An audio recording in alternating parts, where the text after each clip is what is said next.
Bom, pessoal, o nosso paper fala sobre aprendizagem e desenvolvimento intelectual da criança em idade escolar. O objetivo do nosso paper é sempre analisar o desenvolvimento intelectual das crianças em idade escolar, buscando sempre mostrar o trabalho também do professor, né, o quanto que é importante e faz a diferença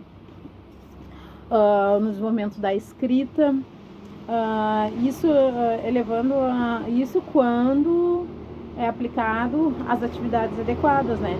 Isso, e o resultado disso é a criança conseguir obter conhecimentos mais complexos. Quando eu digo mais complexos, é que a criança vai mudando o nível, né? Gradualmente, e percebendo o quanto que ela consegue aprender coisas que talvez antes ela não conseguia, hoje ela consegue. Ou seja, a aprendizagem ela promove o desenvolvimento psicológico da criança e ajuda também em outras aprendizagens, né? Futuras, né? Uma coisa leva a outra pelo próprio desenvolvimento dela, né? Da capacidade. Resumindo, aprender traz elementos que ajudam a formar a vida do ser humano. Isso é imprescindível. E assim a gente pode dizer que a aprendizagem é um processo que um indivíduo passa e se apropria de conhecimentos dentro de um ambiente, no caso, no ambiente escolar. O indivíduo ele aprende, né, passa por todo esse processo, mas tudo dentro do ambiente. A gente hoje está se referindo ao ambiente escolar. E para nós, na nossa opinião, né, a criança na idade escolar, elas estão propensas a se desenvolver de formas mais amplas, ou seja, dentro das suas possibilidades. Cada um tem a sua forma de aprender, né? Isso é imprescindível. E aí elas atingem novas habilidades na medida que vão se desenvolvendo cognitivamente e se tornando capazes de aprender. Mas isso é importante sempre salientar, que a criança precisa estar num ambiente sempre saudável, né, e estimulante. Isso é imprescindível. Mas o papel do professor e da família também tem que andar junto, tá? Muito obrigada, pessoal. Oi, meu nome é Etiele Braga de Almeida. Eu vou apresentar o nosso trabalho da prática interdisciplinar com o tema de aprendizagem e desenvolvimento intelectual na idade escolar. A minha parte é a fundamentação teórica. A aprendizagem faz menção à aquisição cognitiva emocional, física e o processo de habilidades, ou seja, o quanto o indivíduo é capaz de compreender, aplicar ou comunicar esse conhecimento. Algumas aprendizagens se dão desde os primeiros anos de vida, como engatinhar, sentar e etc. A escola e o professor necessitam trabalhar as relações no grupo e a responsabilidade de cada um, tendo como meta o crescimento pessoal, social da classe. Se o educador não tiver paciência, não der tempo para o aluno assimilar os conteúdos, não fará mais que um trabalho de superfície, o qual não pode ser inútil como perigoso. Olá, meu nome é Deisiele. Eu vim fazer hoje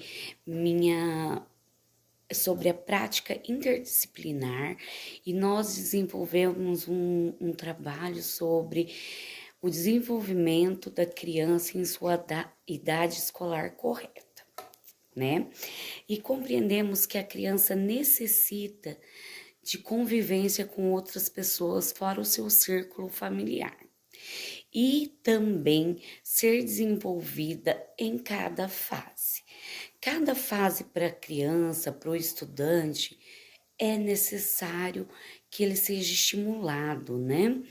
De 0 a 1 anos, ele tem que ter confiança, você deixar a criança conviver ao redor de outros, para futuramente ser uma criança que não desenvolva falta de confiança, né? Aí, de 0 a 3 anos, ele vai ter que ter autonomia versus vergonha, onde ele vai ficar um pouco mais retraído. Então, esse estudante tem que ser estimulado a ficar ficar mais próximo das outras crianças, para futuramente essa criança não ser uma criança vergonhosa, cheia de dúvidas, né? De 3 a 6 anos, vai ter que ser a iniciativa versus culpa. Caso o cuidador ou o profissional não estimule, essa criança pode desenvolver culpa, tá? De 6 a 12 anos, o comportamento dessa criança vai ter que ser mais com competência, tentar desenvolver mais o que ele sabe fazer e o que ele não sabe, para futuramente essa criança não ser uma criança confusa. De 12 a 18 anos, essa criança vai precisar essa criança, porque ainda continua, né, tá na fase da adolescência, mas vai precisar ser assim estimulado, porque ele vai se sentir confuso ou perdido, né?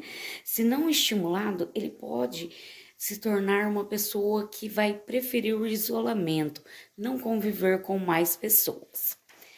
De 18 a 30 anos, tem que ter a intimidade com aquelas pessoas que ele já conviveu, versus o isolamento, não deixar nunca esse estudante querer se isolar, estimular ele para estar convivendo com outras pessoas, para não querer ficar isoladamente. De 30 a 60 anos, né, vai ser onde ele vai querer ser mais generoso, conviver mais com outras pessoas, conviver mais com pessoas mais novas do seu ciclo familiar.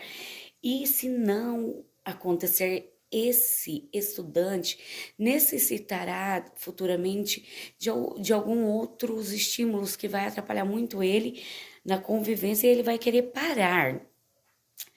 Aí, a partir do momento que ele está nos 60 anos e não foi estimulado em cada fase, esse estudante, ele não vai ter nenhum sentimento assim que ele foi produtivo.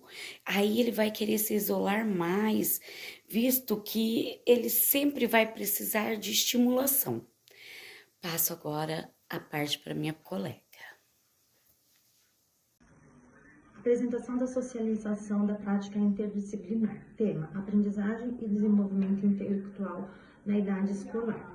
A minha parte é metodologia, resultados e discussões. Na metodologia, com as pesquisas notamos que com o desenvolvimento dos estudantes deve ter um estímulo e devemos ter o devido cuidado para não bolar as etapas de aprendizagem de cada uma delas, respeitando a sua idade e suas particularidades. Devemos analisar métodos variados para que este aprendizado se torne parte da vivência da criança, fazendo com que ela se interesse pela aprendizagem sem que se torne um fardo.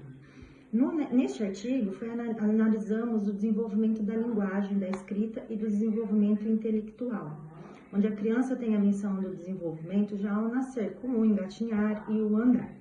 Os outros acontecem através do aprendizado educacional e social, no decorrer do seu desenvolvimento. As escolas, elas devem ser um ambiente em que pais e professores trabalhem em conjunto para uma educação de qualidade e com uma metodologia para auxiliar os estudos, ajudando os alunos a terem mais interesse e cada vez mais ir em busca do saber. Resultados e discussões. A apropriação da linguagem, escrita por longo tempo, foi considerada um ato mecânico, mas os autores da teoria histórico-cultural demonstraram que esse processo, além de não ser um ato mecânico, ele envolve uma apropriação complexa. Ele promove o desenvolvimento das funções espirituais da criança e, portanto, é o primeiro passo para a aquisição cultural. No processo de domínio da linguagem escrita e desenvolvimento intelectual da criança, a organização das atividades escolares é um elemento fundamental porque elas são repletas de linguagens e significados. E ao analisar o processo de desenvolvimento da caligrafia de cada criança, também descobrimos que antes mesmo de elas entrarem na escola, a criança já tem um contato com a escrita. Assim, para atingir o nível de alfabetização, ela passa por diferentes fases até se apropriar da linguagem escrita por um certo tempo relativamente curto. Cabe ao ensino escolar desenvolver e apropriar essa linguagem escrita, sendo os professores os principais responsáveis por organizar atividades que promovam o progresso nesse processo. Portanto, ao final das nossas considerações, reafirmamos o papel do alfabetizador, que ao sistematizar objetivamente as atividades, ele leva em consideração o caminho percorrido pela criança e, nesse sentido, ao organizar o seu trabalho, o professor ele deve considerar o nível de desenvolvimento do aluno, pois as atividades não podem ser muito inferiores nem ir além do seu nível de desenvolvimento da turma. Eu sou Isabelle da Silva Félix e, concluindo a fala das meninas sobre aprendizagem e desenvolvimento intelectual na idade escolar, a gente entendeu que o professor ele precisa compreender os aspectos do desenvolvimento infantil, porque isso vai ser fundamental na aprendizagem das crianças e dos adolescentes, né? A partir do momento que o professor ele conhece o desenvolvimento dos alunos, isso vai o ajudar a encontrar melhores estratégias de ensino. É interessante notar que esse professor, a partir do momento que ele conhece a turma, o público ao qual ele está atendendo, ele deve traçar metas e objetivos que alcance cada um dentro da sua particularidade, respeitando a bagagem que cada aluno traz consigo, levando em consideração também o nível de aprendizagem de cada um. Então, esse é um pouco do nosso trabalho. Desde já a gente agradece a atenção.